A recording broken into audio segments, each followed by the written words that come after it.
Before the Facebook, before the Tiger King, in the long, long ago, there was a little something called Netscape Navigator, a browser for the World Wide Web that dominated 75% of the market back in 1997. It's great to see some little details like that in a story of where an adorable hallucination is hunting you down.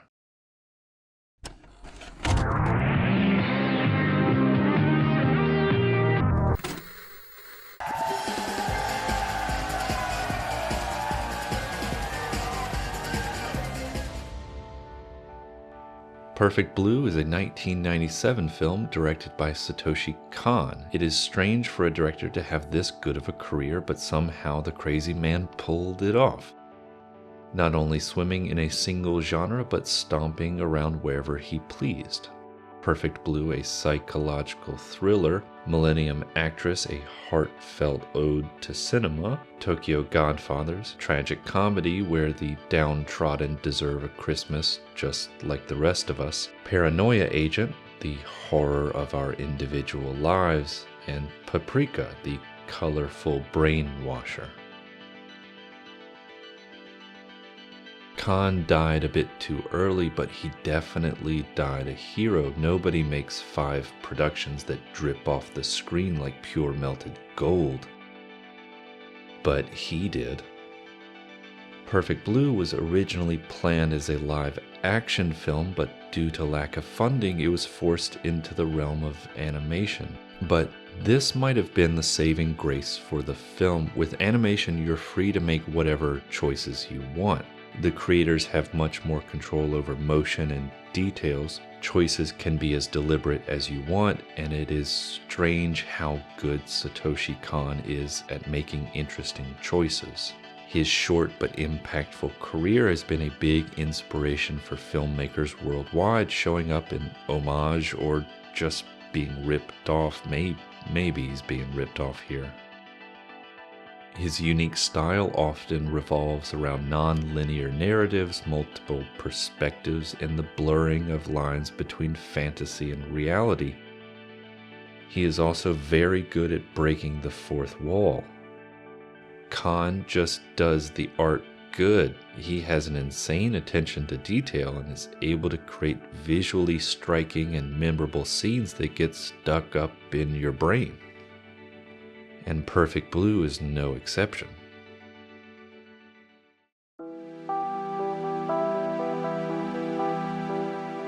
The story of Perfect Blue centers on Mima. Oh, Mima-chan. Yes, she is dressed up like that, but no, it's not that kind of movie. Oh my god. Mima is an over-fetishized and adored product of modern Japan, the pop idol. Innocent, pink, kawaii. That's fine because it's not for too long. Today is Mima's last performance. She is graduating from her idol group and setting off to a larger identity. She wants to grow as a person and she wants to grow as a career. Wouldn't it be nice to grow? Stagnation is not a good answer, but jumping off that boat is not without its risks. Mima's first move is to the world of acting.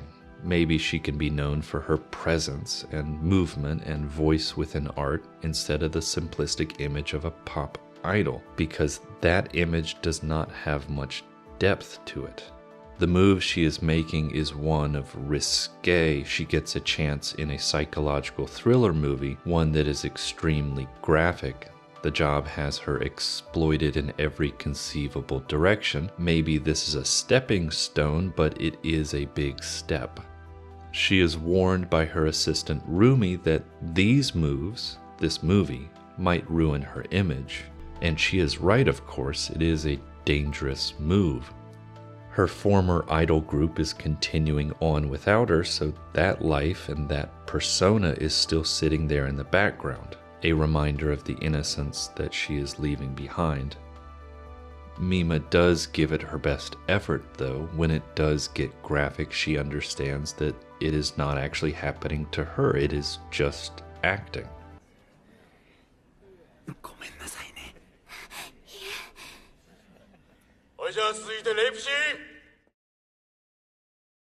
The other cast and crew have a bit of faith as well, so maybe she can make it through. There is some optimism in the air. That is until people start getting hurt around her. A letter bomb goes off in her assistant's face. A bomb in the form of a letter. The writer of her film is brutally murdered, and this guy gets awesomely destroyed by a pizza delivery boy.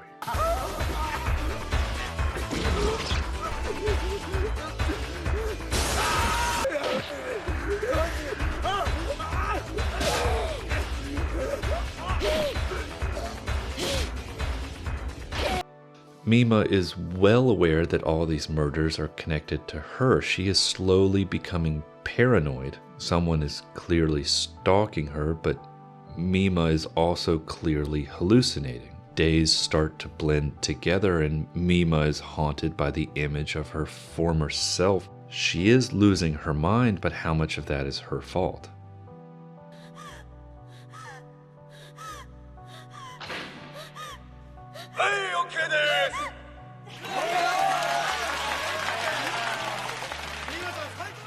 Do you see this room?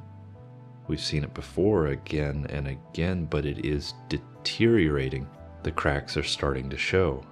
Mima's own mental breakdown is starting to warp the reality around her. So what is the twist ending? Well, it was Rumi.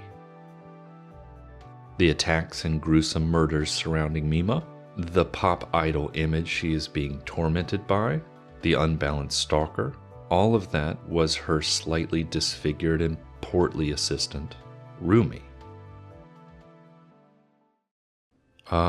Rumi-chan.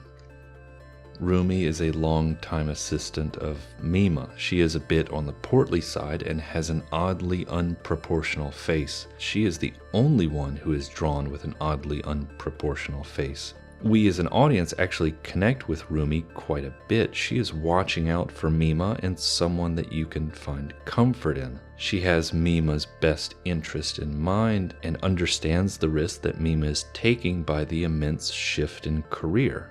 And the way that Mima leans on Rumi leads us to view her as a kind of motherly figure. That is, of course, until she turns out to be... well, what is Rumi?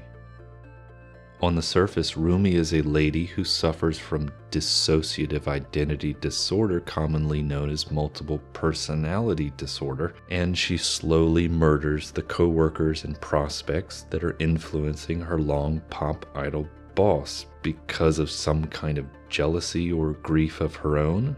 Something that you might have missed in the film is that Rumi, a pop idol's assistant, used to be a pop idol herself, but now she is this, an oddly disfigured woman who is living in the shadow of someone much younger, more beautiful, and with so much more potential for the future.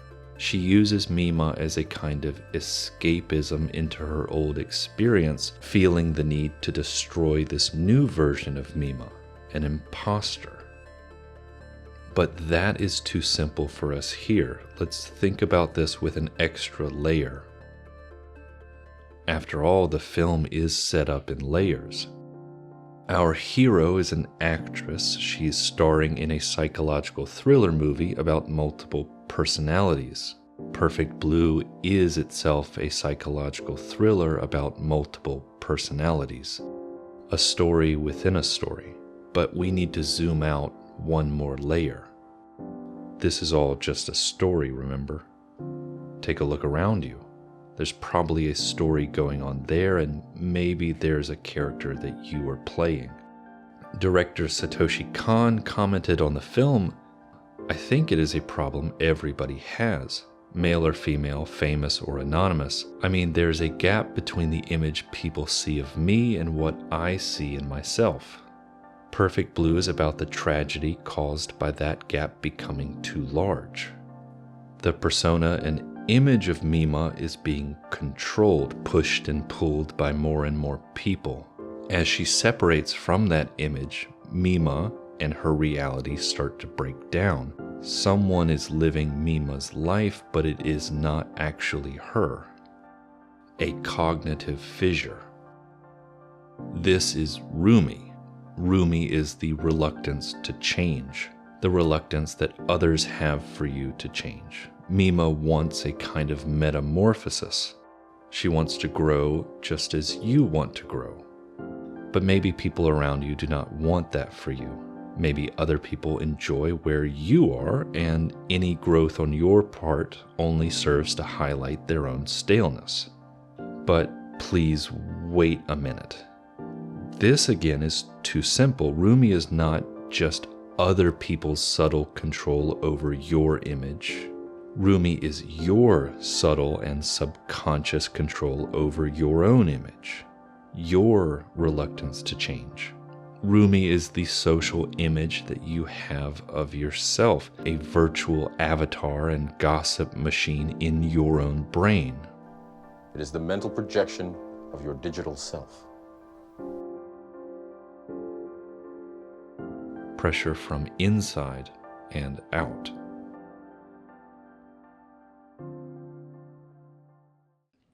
The first thing we hear in the film is Mima, "Don't pressure me." 2曲目の入り間違えないでよ、ミマ。プレッシャーかけないで。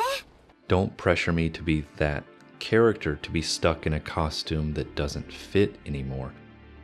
A kooky reverse Peter Pan story. It's a woman trying to grow up and having those around her hold her back, trying to stop the inevitable and fated shift of everything. This can be interpreted as a story about any individual, as a tale about female empowerment, or a lesson for the whole human race as we move on to a new model. These types of movies are so fucking cool. So what should you do? What is the lesson here? Everything is in constant flux, you included. Nothing lasts, not your past or present, not your enemies, and especially not you. That should actually come as a relief. In your life, you're going to have a lot of characters that you're going to play, and some of them last a long time. You need to make sure that you have some kind of control over what character that is. Maybe you've already grown out of the costume you're sitting in right now, and waiting around will only make it more and more stifling. Perfect Blue is a strange call to self-discovery wrapped up in a pink dress. Like I said, it's not that kind of movie.